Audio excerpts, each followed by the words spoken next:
Salut Motor One et bienvenue à Francfort sur le stand Opel pour découvrir ce nouvel Grand Landix. Alors c'est un lointain descendant des Opel Frontera et Opel Antara. Bon, désormais c'est plus un SUV.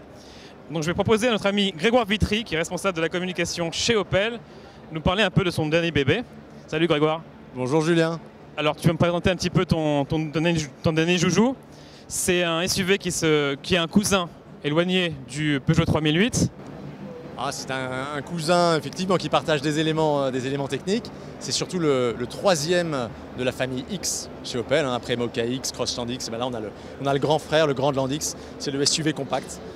Et donc du coup tu vas me faire un petit tour du propriétaire. C'est un véhicule, donc c'est un SUV compact. Quelle taille? 4,48 m. Donc c'est déjà un beau bébé. C'est déjà un beau bébé qui permet de partir en vacances à plusieurs, parce qu'on a également un joli coffre de 514 litres. Donc voilà, un véhicule qui est, il fait une vingtaine de centimètres de plus que les deux autres X qu'on a déjà dans la gamme. Donc ce sera le modèle le plus grand de la gamme, où on attend encore un SUV plus grand dans la gamme Opel. Chaque chose en son temps, concentrons-nous sur celui-là. D'accord, donc c'est un 5 places pour l'instant. On va découvrir un peu le style extérieur, donc qui est vraiment très typique, à l'avant très typique de la marque, mais je trouve qu'effectivement à l'arrière, il a un caractère particulier. C'est pas du déjà vu en fait, c'est vraiment un style singulier et j'apprécie pas mal. Alors tu retrouves ce qu'on avait déjà sur l'Opel Astra, ce galbe dans le pavillon, qui est encore plus marqué, notamment grâce aux matériaux qu'on a utilisés, là, qui sont des matériaux plastiques, qui permettent d'accentuer cette courbe. Et c'est vrai qu'on a un vrai look de SUV dynamique et c'est une vraie Opel. Donc, ce côté baroudeur donc, est accentué par ces protections en plastique. Des versions entièrement peintes, c'est disponible également, ou c'est vraiment, il est vendu comme ça avec ses protections de carrosserie? Ces protections de carrosserie resteront dans cette définition. Ensuite, on va pouvoir s'amuser avec un toit contrasté, des couleurs de caisse et donc varier les combinaisons. C'est un vrai SUV, mais est-ce que c'est un vrai 4x4? Est-ce qu'il y a des transmissions intégrales de prévues au programme? Alors, pour l'instant, il n'y a pas de transmission intégrale de prévue au lancement. En revanche, on a ce fameux système qu'on appelle chez nous Opel le IntelliGrip, qui permet, que vous connaissez vous sous le nom de Grip Control, qui permet en jouant avec l'ESP et des paramétrages sur le contrôle de traction d'optimiser la motricité. Très bien. Alors je te propose qu'on aille à l'intérieur. Je vais prendre la place conducteur, tu prends la place passager. Je te rejoins. Tu me rejoins? On va voir un petit peu l'habitacle de ce Grand Landix. Alors, on retrouve un habitacle qui ressemble quand même un petit peu à celui de l'Insignia, la berline Insignia, à quelques différences près. Alors on est évidemment dans une Opel avec les passages obligés. Moi je regarde d'abord en l'air avec la console OnStar et ses trois boutons, SOS, j'appelle un conseiller ou je mets le Wi-Fi.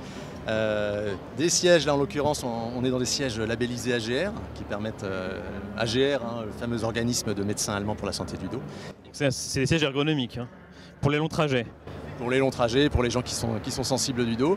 Et puis des nouveaux équipements dans une Opel comme le Park Assist avec cette caméra 360 degrés. Et puis un équipement qui nous tient à cher, nous les habitants dans des grandes villes congestionnées par le trafic. La nouvelle compatibilité Waze sur Android Auto. C'est arrivé en juillet et c'est vraiment pratique. Très bien, donc pour ne pas tomber dans les bouchons, pour avoir les alertes de trafic. Au niveau des équipements de confort, sinon, il y a différents niveaux de finition, j'imagine. Il y a différents niveaux de finition, innovation, élite et édition, pardon, un petit peu dans le désordre, excuse-moi pour ça. C'est pas grave, c'est du live. Et donc des équipements à la fois de confort et de sécurité, des détecteurs de somnolence pour le conducteur, des feux Matrix LED, et voilà, tout ce qui est attendu sur une Opel aujourd'hui pour aborder la route de manière sûre et confortable. On va découvrir, Grégoire, l'habitabilité arrière, donc c'est un élément important sur un SUV familial. Alors on s'installe à l'arrière. Alors ce que je remarque comme point positif déjà, c'est qu'il n'y a pas de tunnel de transmission, ou en tout cas il est très peu proéminent. Donc ce qui est plutôt bien pour le passager central. Donc voilà, on est plutôt bien installé. Et donc les dossiers des sièges sont creusés. Donc il y a de l'espace aux jambes. Il y a une bonne garde au toit. On est prêt pour partir en vacances. Et je crois que le volume de coffre aussi est pas mal. Alors le volume de coffre en configuration 5 places, c'est à 514 litres. Et comme tu l'as précisé avec le plancher quasi plat, quand on rabat tous les sièges, on monte à 1652. Ce qui est très commode pour transporter des marchandises. Grégoire, la version diesel, il y a un moteur diesel au lancement, un turbo essence de 1200 de 130 chevaux et un diesel de 120 chevaux. Et est-ce que tu connais déjà les tarifs? Il démarre à 25 300 sur la version essence 230 chevaux en boîte manuelle. Et ensuite, on monte au gré de la montée en gamme et des différents moteurs. Mais c'est une gamme qui reste assez compacte, avec finalement peu de diversité. Donc on arrive à y voir clair assez rapidement. Très bien Grégoire, merci pour tes réponses. Et quant à moi, je vous dis à très bientôt sur Motor One. Je vous invite à commenter ce sujet sur les réseaux sociaux, sur Facebook, sur Instagram et sur Twitter. Salut, à bientôt.